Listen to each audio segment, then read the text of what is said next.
जय हिंद दोस्तों। स्वागत है आपका अपना YouTube channel learn and teach with Pankaj में।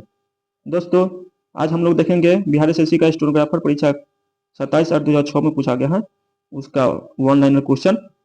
ठीक है, चलिए स्टार्ट करते हैं। थोड़ा सा जूम कर लेते हैं। 3 सेट हो चुका था हम लोग का, चौथा होगा। चलिए बताइएगा, भारत में सबसे कम वर्षा वाला स्थान कौन सा है? क्या हो जाएगा? ले। भारत में सबसे कम वर्षा वाला स्थान कौन सा है? तो ले। विश्व की सबसे गहरी समुद्री गर्त कौन सा है? चैलेंजर। विश्व की सबसे गहरी समुद्री गर्त कौन सा है? चैलेंजर।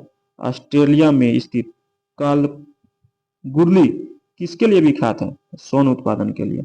ऑस्ट्रेलिया में स्थित कालगुरली किसके लिए विख्यात है? स्वर्ण उत्पादन के लिए।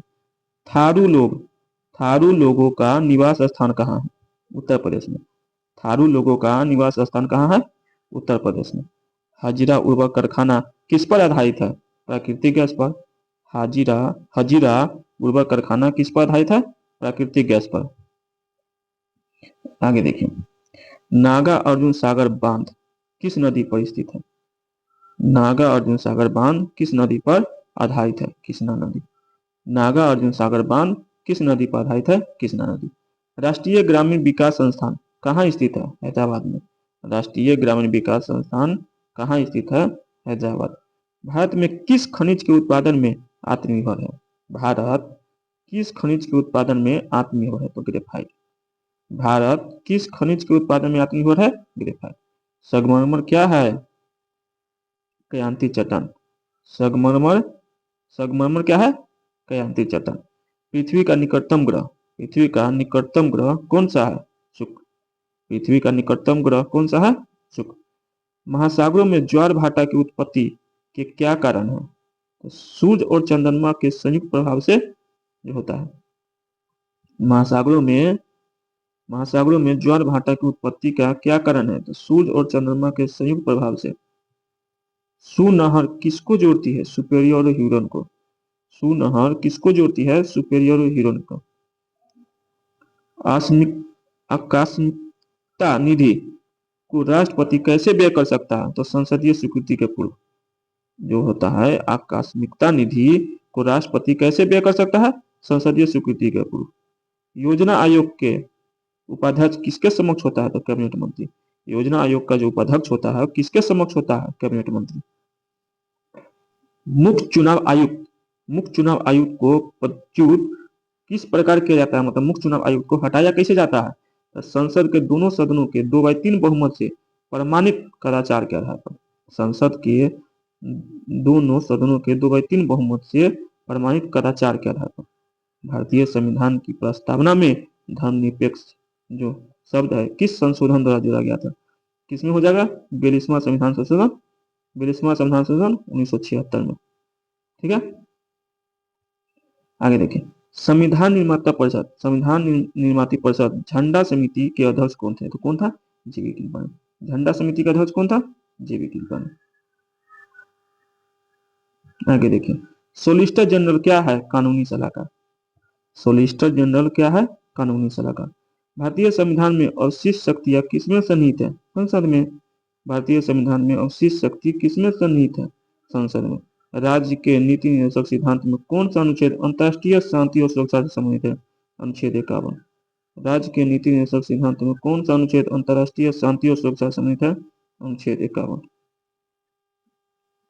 केंद्र सरकार राज्यों को निर्देश किस सूची में जारी कर सकता है? तीनों सूची में। केंद्र सरकार राज्यों को निर्देश किस सूची में जारी कर सकता है? तीनों सूची में। भारतीय संसद का संयुक्त अधिवेशन कौन बुला सकता है? राष्ट्रपति। भारतीय संसद का संयुक्त अधिवेशन कौन बुला सकता है? राष्ट्रपति। अवमूल्यन का अर्थ क्या है? सोने के संदर्भ में मुद्रा मूल्य में कमी। अवमूल्यन का अर्थ क्या है? तो सोने के संदर्भ में मुद्रा मूल्य में कमी। बंद अर्थव्यवस्था से आप क्या समझते हैं? आयात निर्यात बंद। कहता है बंद अर्थव्यवस्था से आप क्या समझते हैं? तो आयात निर्यात बंद जो हो गया उसको बंद अर्थव्यवस्था कहते हैं, यानी कि न आयात होगा वहां न निर्यात होगा। ऐसा ऐसा कोई भी देश जिसमें न ही कहीं से आयात होता है न ही निर्यात होता है, यानी सामान जो जो आदान प्रदान होता है, मतलब किसी देश से लाया जाता है तो उसको आयात करते हैं, भेजा जाता है किसी देश को तो उसको निर्यात करते हैं, ये दोनों नहीं होता तो उसको बंद व्यवस्था करते हैं। विश्व कृषि खाद्य संगठन की स्थापना कब हुई थी? तो 1945 ईस्वी में। जो विश्व कृषि खाद्य संगठन जो है उसकी स्थापना कब हुई थी? 1945 ईस्वी में। कौन सा प्रत्यक्ष कर है? तो क्या हो जाएगा? आयकर। ऑप्शन में दिया रहा होगा आयकर। कौन सा प्रत्यक्ष कर है? आयकर। सोन कोलार स्वर्ण खदानें किस राज्य में स्थित है? कोलार कहाँ है? कर्नाटक में। कोलार कहाँ है? कर्नाटक में। भारत में कौन सा विनिर्माण उद्योग सर्वाधिक रोजगार प्रदान करता है? तो कौन हो जाएगा? सूती वस्त्र उद्योग। कैनवेट जो होता है किससे संबंधित है? परोक्ष कर की दर। देखिए गंगा नदी, गंगा का उत्तरी मैदान बिहार के कितने क्षेत्रफल पर विस्तृत है? तो 56,980। गंगा का उत्तरी मैदान बिहार के कितने क्षेत्रफल पर विस्तृत है? 56,980 वर्ग किमी। पर्स जो होता है, पर्स किस प्रकार की स्थलाकृति को कहते हैं? तो सपाट चोटी के पठार।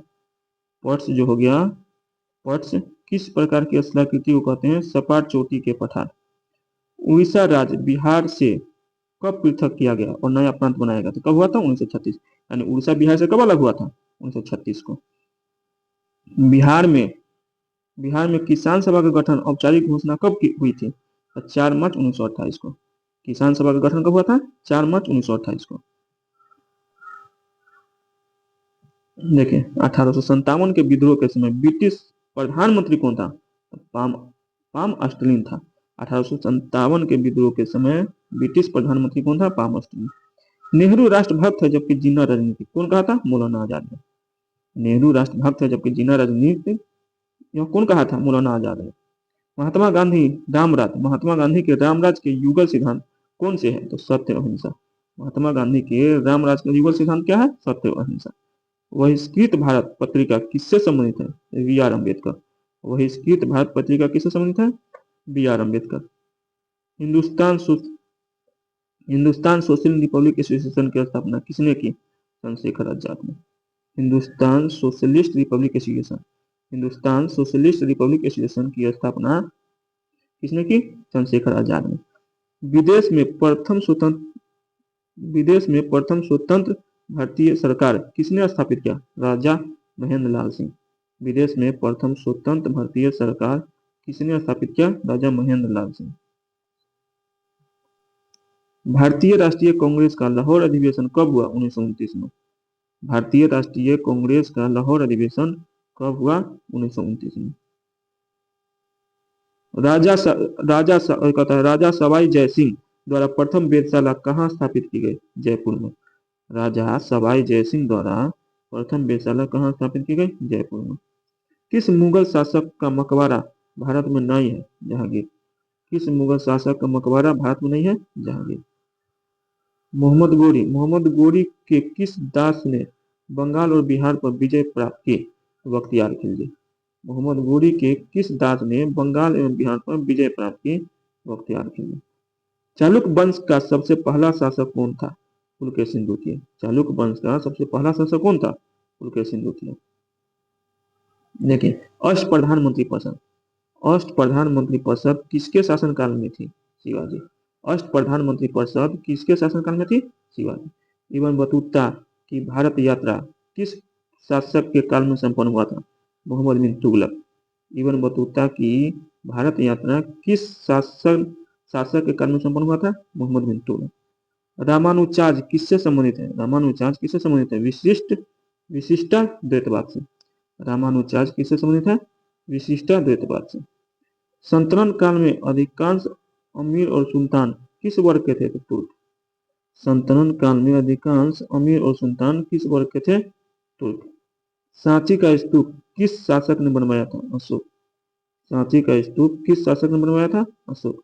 कुषाण शासक कनिष्क का राज्याभिषेक किस सन में हुआ? कुषाण शासक कनिष्क का राज्याभिषेक किस सन में हुआ? 78 AD में। ठीक है। बुध के उपदेश किससे संबंधित है? आचरण की शुद्धता और पवित्रता से। बुध के उपदेश किससे संबंधित है? आचरण की शुद्धता और पवित्रता से।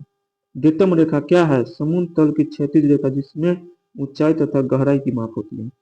डेटम रेखा क्या है? समुद्र तल की क्षैतिज रेखा जिसमें ऊंचाई और गहराई की माप होती है। बोकारो इस्पात कारखाने में किस विदेशी देश का सहयोग प्राप्त किया गया? पूर्व सोवियत संघ।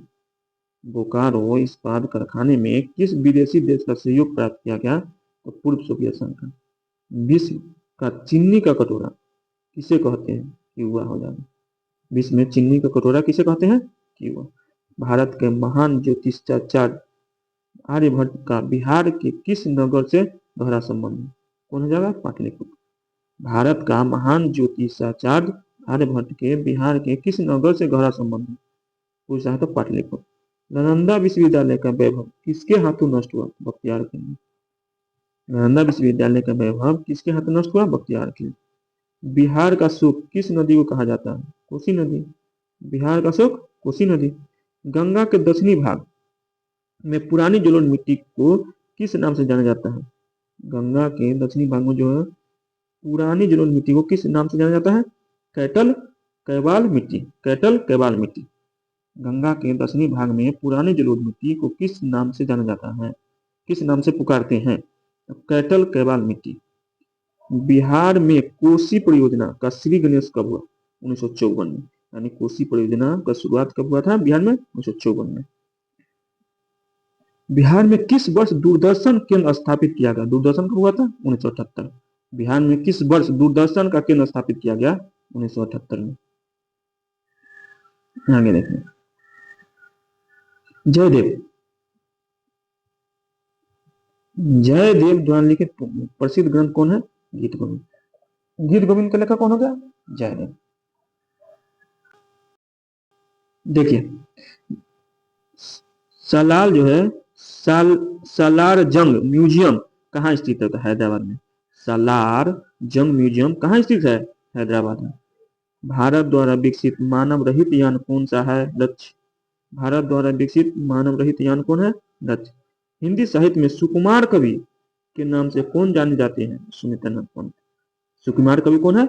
सुमित्रानंदन पंत। ठीक है। अतः ग्रैंड स्लैम जीतने वाले पहली भारतीय बालिका खिलाड़ी कौन है? सानिया मिर्जा। ग्रैंड स्लैम जीतने वाली पहली भारतीय बालिका खिलाड़ी कौन है? सानिया मिर्जा। ज्योतिष माँ तमसो माँ ज्योतिगम्य यह पंक्ति कहाँ से ली गई है? ऋग्वेद से। तमसो माँ ज्योतिगम्य यह पंक्ति कहाँ से ली गई है? ऋग्वेद। स्मॉल इज ब्यूटीफुल पुस्तक का लेखक कौन है? E.F. Shubhankar. Small is beautiful पुस्तक का लेखक कौन है? E.F. शुभांकर। इंदिरा गांधी प्रियदर्शनी अवार्ड से पुरस्कृत रामा बैद्यनाथ किस कला क्षेत्र से संबंधित है? नृत्य हो जाएगा। इंदिरा गांधी प्रियदर्शनी अवार्ड से पुरस्कृत रामा बैद्यनाथन किस कला से संबंधित है? नृत्य। बगलिहार हाइडल परियोजना किस नदी पर बनाई जा रही है? चिनाब। यानी बगलिहार परियोजना कहाँ पे है? चिनाब। कितने पाकिस्तान नामक पुस्तक किसने रचना की? कमलेश्वर। कितने पाकिस्तान नामक पुस्तक किसकी रचना है? कमलेश्वर। वंदे मातरम योजना किसके लिए है? गर्भवती महिलाओं के लिए। वंदे मातरम जो योजना चला था किसके लिए? गर्भवती महिलाओं के लिए। करंट का क्वेश्चन है। आगे देखिए पोलियो के टीके की खोज किसने की? जॉन साल ने। पोलियो के टीके की खोज किसने की? जॉन साल ने। एक स्वस्थ मनुष्य का समान रक्तचाप कितना होता है? 120/80। एक स्वस्थ मनुष्य का समान रक्तचाप कितना होता है? 120/80। कार में दृश्यावलोकन के लिए किस प्रकार के शीशे का प्रयोग होता है? उत्तल दर्पण। यानी जो कार में पीछे जो देखने के लिए रहता है ना वो कौन सा दर्पण रहता है? तो उत्तल दर्पण हो जाएगा। देखिए मानव शरीर में रक्त का थक्का किस विटामिन से जमता है? विटामिन के हो जाएगा। मानव शरीर में रक्त का थक्का किस विटामिन से जमता है? विटामिन के। बीसीजी का टीका नवजात शिशु को कितने दिन के भीतर लगाना चाहिए? 7 दिन। बीसीजी का टीका नवजात शिशु को कितने दिन के भीतर लगाना चाहिए? 7 दिन। पादप कोशिका जंतु कोशिका से किस प्रकार भिन्न है? कोशिका भित्ति के कारण। पादप कोशिका जंतु कोशिका से किस प्रकार भिन्न है? कोशिका भित्ति के कारण। मानव शरीर में पाचन का अधिकांश भाग किस अंग में संपन्न होता है? कौन हो जाएगा? छोटी आंत में। पाचन का अधिकांश भाग कहाँ संपन्न होता है? छोटी आंत में। मानव शरीर में क्रोमोसोम की संख्या कितनी होता है? 46। क्रोमोसोम की संख्या मानव शरीर में 46। खाद्य संरक्षण फूड प्रोसेसिंग हेतु प्रयुक्त किया जाता है बेंजोइक एसिड। फूड प्रोसेसिंग हेतु प्रयुक्त किया जाता है बेंजोइक एसिड। किस द्रव को एकत्रित होने पर मांसपेशियां थकान का अनुभव करने लगती है? Lactic acid. किस द्रव को एकत्रित होने पर मांसपेशियां थकान का अनुभव करने लगती है? Lactic acid. अस्त होते ही सूर्य लाल क्यों दिखाई देता है? प्रकीर्णन के कारण। जो सूर्य का लालीपन जो होता है वो किस कारण होता है? प्रकीर्णन के कारण। कौन सा विटामिन हार्मोन माना जाता है? तो विटामिन डी। कौन विटामिन है जो हार्मोन माना जाता है? विटामिन डी हो जाएगा। सर्वाधिक क्रियाशील हाइड्रोजन कौन है? फ्लोरीन। सर्वाधिक क्रियाशील हाइड्रोजन कौन है? फ्लोरीन। मानव शरीर में ऑक्सीजन की पूर्ति किसके माध्यम से होती है? लाल रक्त कोशिकाओं से। मानव शरीर में ऑक्सीजन की पूर्ति किसके माध्यम से होती है? लाल रक्त कोशिकाओं से। पृथ्वी तल से किसी वस्तु का पलायन वेग किस पर निर्भर करता है? प्रक्षेपण किए जाने स्थान पर। प्रक्षेपण किए जाने के स्थान पर। पृथ्वी के तल से किसी वस्तु का पलायन वेग किस पर निर्भर करता है? तो प्रक्षेपण किए जाने के स्थान पर। जल का वाष्प में परिवर्तन क्या कहलाता है? भौतिक परिवर्तन। जल का वाष्प में परिवर्तन क्या कहलाता है? भौतिक परिवर्तन। प्राकृतिक रबर का बहुलक क्या है? आइसोप्रीन। प्राकृतिक रबर का बहुलक क्या है? आइसोप्रीन। गोदूध यानी गाय का दूध में पीलेपन का क्या कारण है? कैरोटीन। गोदूध यानी गाय के दूध में पीलेपन का क्या कारण है? कैरोटीन। डायनमो का क्या कार्य है? डायनमो का कार्य क्या है? क्या है कार्य इसका? यांत्रिक ऊर्जा को विद्युत ऊर्जा में बदलना। डायनमो का कार्य क्या है? तो यांत्रिक ऊर्जा को विद्युत ऊर्जा में बदलना। ठीक है, चलिए दोस्त, आज के लिए इतना ही रहने देते हैं। फिर मिलेंगे अगले वीडियो में। अगर मेरा वीडियो अच्छा लगा हो तो प्लीज लाइक करें, सब्सक्राइब करें एंड शेयर करना ना भूलें। पूरा वीडियो देखने के लिए आप लोग को बहुत बहुत धन्यवाद।